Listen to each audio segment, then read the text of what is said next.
दोस्तों नमस्कार, जय श्री कृष्णा, जय श्री राधे। दोस्तों, जैसा कि आपको पता है कि अभी वर्तमान में बृहस्पति का गोचर मकर राशिगत चल रहा है और अब बृहस्पति 12 मई को वक्री होने जा रहे हैं। 12 मई को वक्री होंगे देवगुरु बृहस्पति मकर राशि में और ये 12 सितंबर तक वक्री अवस्था में रहेंगे।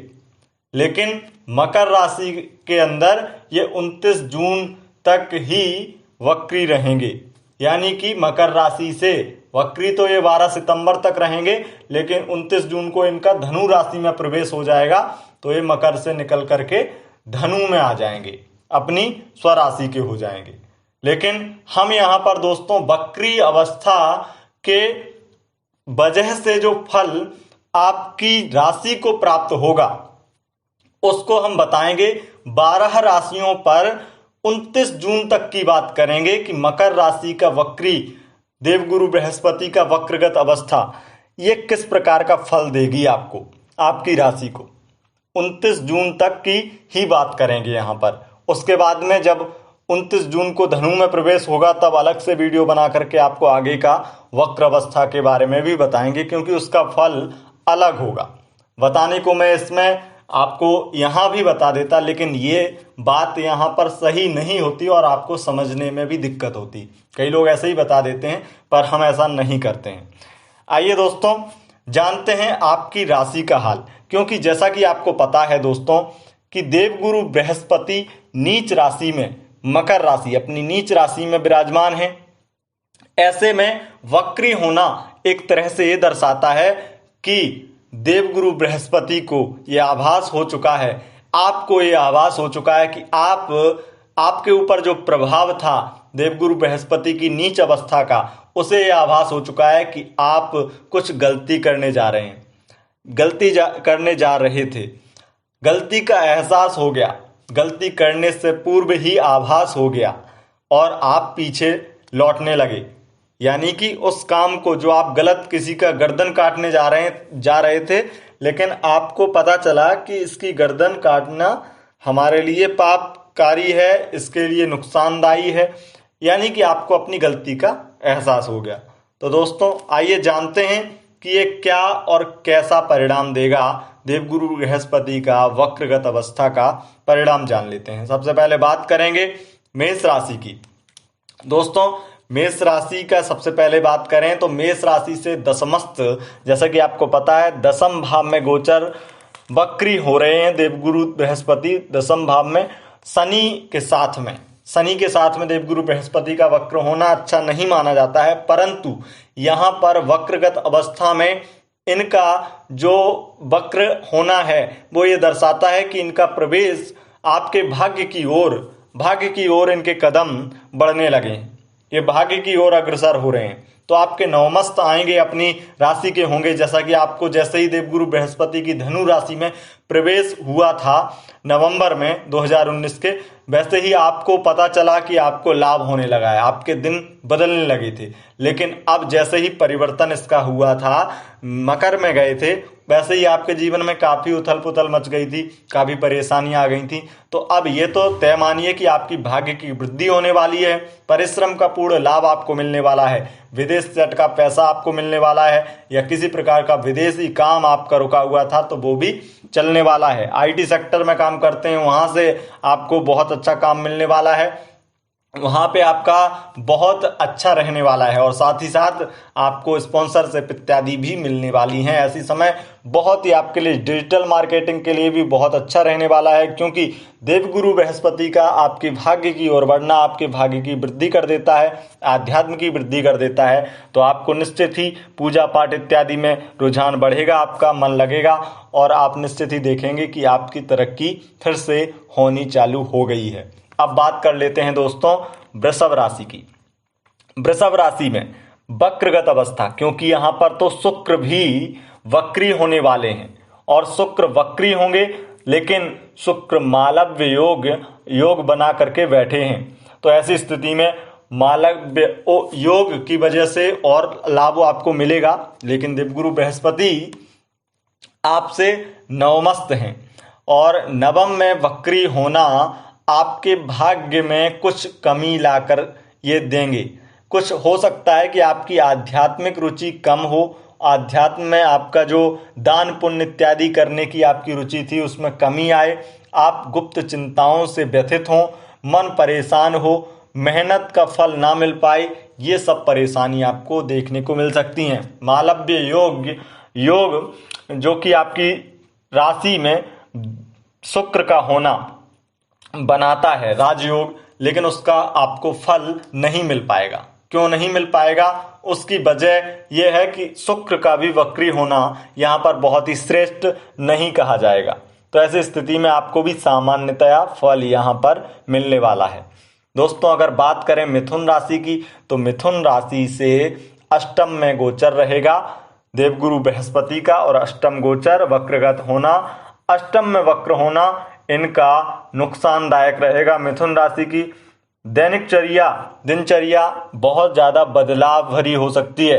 हो सकता है आप तनाव भरा जीवन जिएं, विवेक की कमी हो, कॉमन सेंस की कमी हो उस वजह से, और ऐसे लोगों से आपका ज़्यादा दिल लगी ऐसे कुछ हो जाए, या कोई भी किसी की बात बुरी लग जाए, या किसी के मुंह से आपको अपशब्द बोले जाएं, या किसी प्रकार से आपकी बातचीत किसी से बिगड़ जाए, अपने पार्टनर से अपशब्द सुनने को मिल जाए, ऐसी समस्याओं का आपको निश्चित ही सामना करना पड़ सकता है।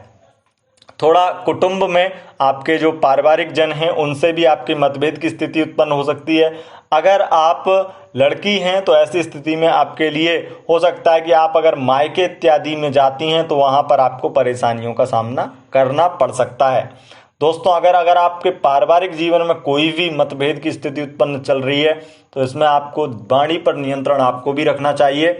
वही अब बात कर लेते हैं कर्क राशि की। दोस्तों, कर्क राशि की बात करते हैं। कर्क राशि के जातक जातिकाओं को बहुत ज़्यादा लाभ देने वाले नहीं हैं यहाँ पर देवगुरु बृहस्पति, क्योंकि यहाँ पे वक्रगत अवस्था और सप्तम में वक्र हो रहे हैं। तो ऐसी स्थिति में ये निश्चित ही आपके शत्रुओं की वृद्धि करने वाले होंगे और आपके प्रति षड्यंत्रों को बढ़ाने वाले होंगे। यहाँ पर यह देखा जा सकता है कि आपके दाम्पत्य जीवन में भी अलग ही मतभेद की स्थिति उत्पन्न करने वाले हो सकते हैं। देवगुरु बृहस्पति के जो शनि साथ में हैं उससे ये भी हो सकता है कि आपके दाम्पत्य जीवन में तलाक की स्थितियां। दोस्तों, अब बात कर लेते हैं सिंह राशि की। सिंह राशि के जातकों, आपकी राशि से षष्ठम में वक्र हो रहे हैं देवगुरु बृहस्पति, तो आपको रोग इत्यादि दे सकते हैं। लीवर रोग इत्यादि संबंधित, लीवर संबंधित कोई परेशानी आपको दे सकते हैं। साथ ही साथ ये आपको झगड़े इत्यादि, कलह इत्यादि के लिए मजबूर कर सकते हैं। पारिवारिक कलह इत्यादि आपको हो सकता है, और आपको जनता से अपना, अगर आप राजनीतिक क्षेत्र से जुड़े हुए हैं तो आपको निश्चित ही विरोध देखने को मिल सकता है। जनता द्वारा आपका विरोध किया जा सकता है। साथ ही साथ दोस्तों, आपको यहाँ पर अपने छोटे भाई बहनों से निश्चित ही सहयोग प्राप्त होने वाला है, और आपको परिश्रम का लाभ भी आपको देखने को मिलेगा। अब बात करते हैं कन्या राशि की। कन्या राशि से पंचमस्थ देवगुरु बृहस्पति का वक्र होना आपकी पढ़ाई इत्यादि में रुचि को बढ़ाने वाला होगा, क्योंकि यहाँ पर आपका वक्रगत इनकी अवस्था जो होगी 29 जून तक मकर राशि में, तो ये स्थिति आपके लिए थोड़ी बहुत सामान्य रहेगी, लेकिन आगे चल करके विद्यार्थियों के लिए पढ़ने का और खुद से पढ़ने का मन बढ़ाती हुई नजर आएगी। तो ऐसी स्थिति में विद्या विवेक आपके अंदर काफ़ी हद तक अच्छा होगा, और साथ ही साथ आपको धन लाभ की स्थितियां बनेंगी, व्यापारिक लाभ होगा आपको। प्रेम इत्यादि अगर आप करते हैं तो उसमें आपको पार्टनर से पूर्णतया सहयोग और बहुत अच्छा विचार सीखने को मिलेगा। बहुत श्रेष्ठ रहेगा आपका प्रेम भरा जीवन। और अब बात कर लेते हैं दोस्तों तुला राशि की। तुला राशि के जातकों, आपकी राशि से चतुर्थ में गोचर रहेगा देवगुरु बृहस्पति का वक्रगत। चतुर्थ में गोचर भाग्य और आपके बहुत कुछ बदलाव की स्थितियां बनाते हुए नजर आएंगे। यहाँ पर तुला राशि से चतुर्थस्थ देवगुरु बृहस्पति वक्र जनता और अपने माता में कहीं ना कहीं ऐसी स्थिति, जनता से आपको कुछ परेशानियां हो सकती हैं। जनता का ख्याल रखने में आप कमजोर पड़ सकते हैं। अगर राजनीतिक क्षेत्र से जुड़े हुए कार्य करते हैं या सामाजिक कोई संगठन या सामाजिक कोई भी आप सामाजिक क्षेत्र से सामाजिक कार्य करते हैं तो उसमें आपको हो सकता है कि आपसे कोई बड़ी गलती हो जाए। और यहाँ पर यह भी देखा जा सकता है कि आपकी माता का स्वास्थ्य इत्यादि खराब करते हुए नजर आए। देवगुरु बृहस्पति आपकी माता का स्वास्थ्य इत्यादि खराब कर सकते हैं, उसमें माता का स्वास्थ्य का विशेष ख्याल रखें। अब बात कर लेते हैं वृश्चिक राशि की। तो वृश्चिक राशि से तृतीय में गोचर रहेगा, तृतीय में गोचर वक्रगत गोचर यहाँ पर निश्चित ही 29 जून तक की बात कर रहे हैं। 29 जून तक देवगुरु बृहस्पति वृश्चिक राशि को पराक्रम का पूर्णतया लाभ देखने को मिलेगा और देवगुरु बृहस्पति आपके भाग्य की वृद्धि करने वाले होंगे, आध्यात्म में आपकी रुचि बढ़ाने वाले होंगे। साथ ही साथ यहाँ पर आध्यात्म में एक नई ज्योति जगाने वाले होंगे, आपके अंदर विवेक की ऊर्जा को बढ़ाने वाले होंगे। और देखा जा सकता है कि आपके अंदर अपने पत्नी को लेकर बहुत ही प्रेम और सम्मान उत्पन्न हो। दोस्तों अब बात करते हैं धनु राशि की। धनु राशि के जातकों, आपकी राशि से द्वितीयस्थ गोचर रहेगा देवगुरु बृहस्पति का। तो यहाँ पर धनु राशि वालों को काफी धन लाभ की स्थितियां बनेंगी, पैतृक धन की बढ़ोतरी होगी और सामाजिक संगठन सामाजिक कार्य करने में आप निश्चित ही अपना धन का योगदान देने में सफल होंगे और बहुत अच्छे अच्छे कार्य सामाजिक कार्य आप करेंगे। आप देश और अपने देश प्रेमी होने का पूरी तरह से बहुत अच्छे से ख्याल रखेंगे और इस बात को ध्यान में रखते हुए आप सामाजिक कल्याण करने के लिए काफ़ी अच्छी धनराशि डोनेट कर सकते हैं। दोस्तों धनु राशि के जातकों को निश्चित ही कोई गुप्त चिंता सता सकती है, आध्यात्मिक और खासकर कुछ पैसे की बर्बादी इत्यादि भी हो सकती है। बर्बादी ये कह लीजिए कि अगर अच्छे कार्य में लगाते हैं तब तो ठीक है, लेकिन धन अगर आप टोटके तांत्रिक क्रियाओं में खर्च कर देते हैं या किसी से ठग जाते हैं आप, तो यहाँ पर आपके लिए नुकसानदायक समय रहेगा। अब बात कर लेते हैं मकर राशि की। मकर राशि के जातकों, अगर आपकी राशि में ही वक्री हो रहे हैं, ऐसी स्थिति में क्या होगा आपके साथ?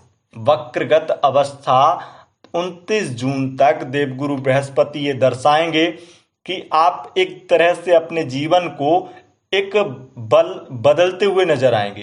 कोई भी गलत फहमी का शिकार आप थे, कोई गलती आपसे हुई है, किसी को नाराज किया आपने, कोई किसी की बात को बिना सुने ही उसे अपने जीवन से निकाल दिया, उससे अलग हो गए, तो ऐसी स्थिति में वो आप भूल सुधारने की पूरी कोशिश करेंगे और उसमें सफल भी रहेंगे। दाम्पत्य जीवन में चल रही परेशानियों को समाप्त कर पाएंगे और दाम्पत्य जीवन में जो भी मतभेद की स्थिति उत्पन्न हो रही थी उसे आप बिल्कुल ही ठीक कर पाएंगे। अगर आपको कोर्ट कचहरी मुकदमा इत्यादि में कोई भी किसी प्रकार से चल रहा है तो उसमें भी आपको लाभ देखने को मिलेगा। कोई रोग इत्यादि आपको है तो उसमें भी आपको लाभ देखने को मिलेगा। शारीरिक कमजोरी इत्यादि आपको हो सकती है, उसका विशेष ख्याल रखें। कोई भी बाहर का खान पान ना करें, इससे आपको नुकसान हो सकता है। अब बात करते हैं कुंभ राशि की। कुंभ राशि से द्वादशस्थ रहेंगे बृहस्पति वक्र और यहाँ पे वक्रगत अवस्था कुंभ राशि के लिए एक अजीब सा बहुत सारे विवाद और तरह तरह के विवाद, एक सुलझेगा एक आएगा, ऐसी स्थिति बनाएगा। यहाँ पर देवगुरु बृहस्पति एक तरह से यात्राओं के योग भी बना देते हैं, तो यात्रा करते हुए आपको विवादों का सामना करना पड़ सकता है, तो यात्रा करने से बचें। साथ ही साथ किसी से बेवजह ना उलझें, ये आपके लिए नुकसानदायक हो सकता है। साथ ही साथ ये भी आपको देखना होगा कि शत्रु षड्यंत्र कर रहे हैं तो उनसे भी सावधान रहना होगा। कोई रोग इत्यादि है तो उसका बहुत ही अच्छे से इलाज कराएं, औपचारिक क्रियाएं सब कुछ करके उसके बाद में आप निश्चित ही ये देखेंगे कि आपके जीवन में काफ़ी सुधार नजर आ रहा है। कुंभ राशि, आपको ये भी बता दें कि आपको छोटे भाई बहनों से बहुत अच्छा सहयोग प्राप्त होगा, इसमें कोई भी संदेह नहीं है। आपको बहुत ही शारीरिक सुख का भी लाभ मिल सकता है। दोस्तों अब बात कर लेते हैं मीन राशि की। मीन राशि से एकादशस्थ रहेंगे देवगुरु बृहस्पति, धन की वृद्धि कराने वाले होंगे, साथ ही साथ अचानक से और आश्चर्यजनक लाभ कराने वाले होंगे। ऐसी स्थिति में ये आपको प्रेम को और विद्या विवेक को बढ़ाने वाले होंगे। अगर आप किसी प्रकार की खोज इत्यादि कर रहे हैं तो उसमें भी आपको सफल कराने वाले होंगे। ये देवगुरु बृहस्पति आपको बहुत ही महत्वपूर्ण बना देंगे। आपका जीवन एक अलग ही धारा पकड़ लेगा और लोगों की मदद करना, लोगों को जागरूक करना, लोगों के लिए बहुत कुछ करना, जनता के हित के लिए जो भी कुछ आपसे होगा वो आप करने के लिए अग्रसर हो जाएंगे। तो दोस्तों, यह था देवगुरु बृहस्पति का मकर राशिगत वक्र होना 12 मई से 29 जून तक का समय जो है वो आपको बताया। 12 राशियों का क्या होगा फल वो आपने जाना। दोस्तों, आगे हम आपको बताएंगे और ग्रह जो वक्रगत अवस्था में जाएंगे किस प्रकार का फल देंगे, उसी प्रकार का फल आपको बताएंगे। अगर आपको ये वीडियो पसंद आई है तो इसे लाइक कीजिए और चैनल को सब्सक्राइब करके बेल आइकन ऑन कीजिए, जिससे आप आगे की वीडियो देख सकें। और अगर आप हमारे इस वीडियो को अपने दोस्तों के साथ शेयर करना चाहते हैं तो शेयर भी जरूर कीजिए।